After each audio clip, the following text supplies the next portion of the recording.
Chapter 2 Ticket Trouble. I need your help. You have to solve a mystery, Ned said. He grabbed Nancy by the hand and started pulling her towards the perfect pitch baseball throwing booth. Bess and George fell in beside them. They had to jog to keep up. I was standing right here when my tickets disappeared. Ned showed the girls where he'd set his tickets down on the wooden countertop while he took his turn. He had 3 tries to knock over a pyramid made of metal milk jugs. I only knocked down one of the 3 jugs, Ned explained. Then I reached over to get one more ticket to try again. That's when I noticed my tickets were missing. He put his head in his hands. "Oh, man," he said sadly. "I racked leaves all week to get my extra money for the festival. My mom got me a few tickets. Then I bought 20 more with my own hard-earned cash." He took his mop of brown hair. He shook his brown hair. Okay, whatever. My mom will be so disappointed if I tell her I lost the tickets. She told me to keep them safely in my pocket, but I didn't listen. There's no way she's going to buy me more. Ned told Nancy that he wrote his initials, NN, on the back of each ticket. "I've only used 1 ticket so far, just here at this booth.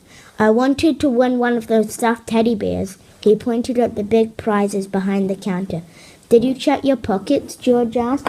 "Maybe you put the tickets away and forgot about them." "I've checked everywhere," Ned replied, turning to his jeans pocket inside out. "Empty." He looked at the ground. "I also searched under the baseball booth counter at the darts game next door." He let out a big sigh. "They're simply gone. Amazing as it seems, it looks like I was wrong," Bess declared. "There is a mystery to be solved tonight." Nancy pinched her lips together thoughtfully. Then she pulled out her purple notebook. At the top was a clean white page. She wrote down Ned's missing festival tickets. Then she, Bess, George began to look around for clues. Even though Ned said she checked under the countertop, Nancy decided to look there again. She didn't think she'd find his tickets, but maybe there was a clue hidden on the ground. She got down on her hands and knees and searched around in the dirt. Bess and George asked Ned to tell his story again from the beginning, and this time to act it out, every move. Ned stood behind the yellow line on the ground and leaned over the counter, pretending he was throwing a basketball. Bess asked him to show where he put his feet. He wanted to know precisely what angle he threw at.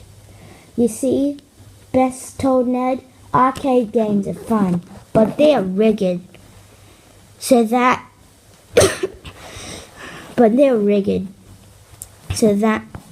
it's really hard to win." Because Bess understood how the games worked, she explained, There is usually lead or something heavy in the bottom of the milk jugs, making them hard to tip over. They might tip back a bit when you get them with a fast ball, but more often than not, they'll just pop right back up again. "That's what happened to me," Ned exclaimed. "I thought I hit them really hard, but only the top one fell over." "You're such a good ball player. I'm sure you threw a hard one." "It's just that game is designed so that people will have to spend a lot of tickets to score a prize." Bess squinted at the jugs. She opened her purse, took out one of her tickets, and put it on the counter. One of the 3rd grade parents, Mrs. Evans, was taking tickets. He tore Bess's ticket in half and set out 3 balls. "The trick is to slam the ball directly between 2 of the jugs on the bottom row," Bess explained as she picked up one ball. The whole pyramid will come down if you can knock those two over. Then just prove her point. Bess tossed the ball, not too hard, with a perfect end. She hit the bottom jugs, just as she'd said. All 3 milk jugs toppled. Bess grinned and shrugged while she gathered her large stuffed bear prize in her arms. Good job, Ned beamed, but his smile turned into a frown when he added, I'd love to use your technique. If only I had more tickets.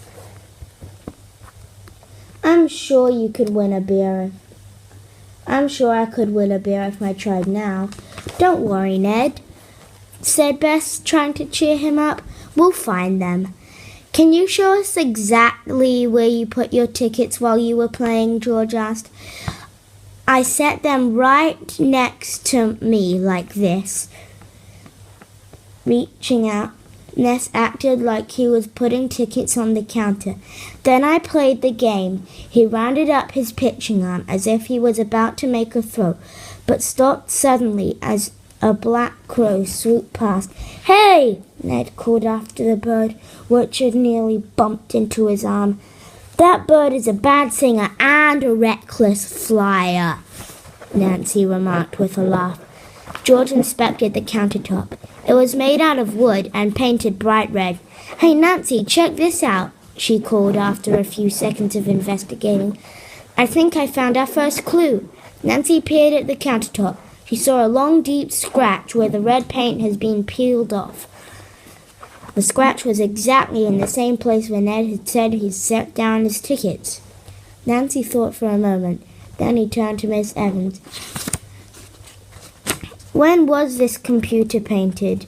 She asked him. Yesterday, reported Mr. Evans. We wanted everything to look fresh and new for the festival tonight. Very interesting, Nancy said, bending down close to get a better look at the scratch. George, she said at last, you're right. This is a clue. This scratch must be new. It looks like it was made by something pointy. Something that dug into the countertop. Nancy pulled out her notebook and wrote down, red paint scratch mark. Then she closed the notebook's purple cover and put it back in her pocket. Maybe if someone stole the tickets, they scratched the counter with their fingernail as they grabbed them, George suggested. We could look at everyone's nails, Bess put in. Whoever has red paint under their nails must have taken Ned's tickets. Nancy glanced around. The festival was really crowded. Looking at everyone's fingernails would take way too long. They needed more clues. So did you figure it out yet? Asked Ned impatiently. We only have one clue, Nancy reported, and so far no suspects. We need a little more time. George reached into her pocket. Here, she said, carefully tearing a single ticket from her own stamp. You can borrow one of my tickets. Go buy a soda and hang out for a while. We'll come back when you know something. Ned took the ticket. Thanks, he said. I really want my tickets back before the festival's over. No problem, Nancy told Ned. We'll find your tickets. No mystery is too difficult, Bess agreed. George smiled, adding, the Clue Crew is on the case.